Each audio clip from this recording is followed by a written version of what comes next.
பெங்களூரு பரப்பன அக்ரஹார சிறையில் சசிகலாவுக்கு பல்வேறு வசதிகள் செய்து தரப்பட்டதாகவும் அதற்காக 2 கோடி ரூபாய் வரை லஞ்சம் கைமாறியதாகவும் சிறைத்துறை டிஐஜி ரூபா பல்வேறு குற்றச்சாட்டுகளை முன்வைத்திருந்தார்.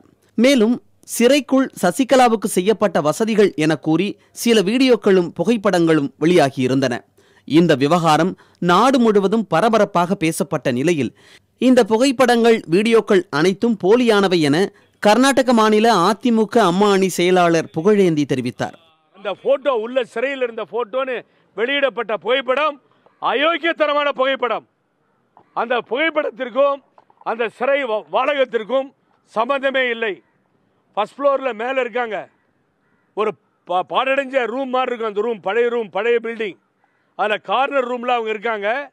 ஆனால் இங்கே வந்திருக்கிறது பார்த்தீங்கன்னா பாகுபலி கிராஃபிக்ஸ் மாதிரி எங்கேயோ இருக்க மொசாய் காமிக்கிறது, டைல்ஸை காட்டுறது, சில பேப்பரில் 5 ஸ்டார் எப்படிங்க கொடுக்க முடியும் சொல்லுங்க. உள்ளே போய் வெளியில் வர வரைக்கும் மூவிங் கேமரா சுற்றிக்கிட்டு இருக்கு. மேலும் ரூபாவுக்கு ஏற்கனவே தரப்பட்ட 2 மெமோக்களில் இருந்து தப்பிக்கவே அவர் சசிகலா மீது அடுக்கடுக்காக புகார்களை வைத்திருக்கலாம் என சந்தேகிப்பதாகவும் குறிப்பிட்டார். 30ஆம் தேதி சிறையிலே ஆய்வு செய்த ரூபா அவர்கள் எங்களது கழக பொதுச் செயலாளரை பற்றி எதுவுமே சொல்லவில்லை.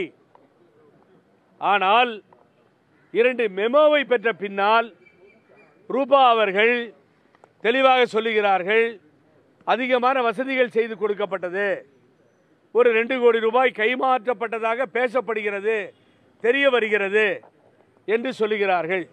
என்று சொன்னால் அந்த மெமோவிலிருந்து தப்பிக்கிறதுக்காக, அதை தவிர்ப்பதற்காக இவர்கள் செய்தார்களா, இல்லை ஃபேஸ்புக்கில் ஃபோட்டோவை போட்ட மாதிரி நாடு பூரா ரூபா தெரியணுங்கிறதுக்காக எங்களது கழக பொதுச் செயலாளர் சின்னம்மா சசிகலா பெயரை அவர் பயன்படுத்தினாரா என்பது தெரியவில்லை. கடும் பாதுகாப்பு நிறைந்த பரப்பன அக்ரஹார சிறையில் அவ்வளவு எளிதில் எதையும் உள்ளே கொண்டு செல்ல முடியாது என கூறிய புகழேந்தி சசிகலா மீதான புகார்கள் அனைத்தும் பொய்யானவை என்றும் தெரிவித்துள்ளார்.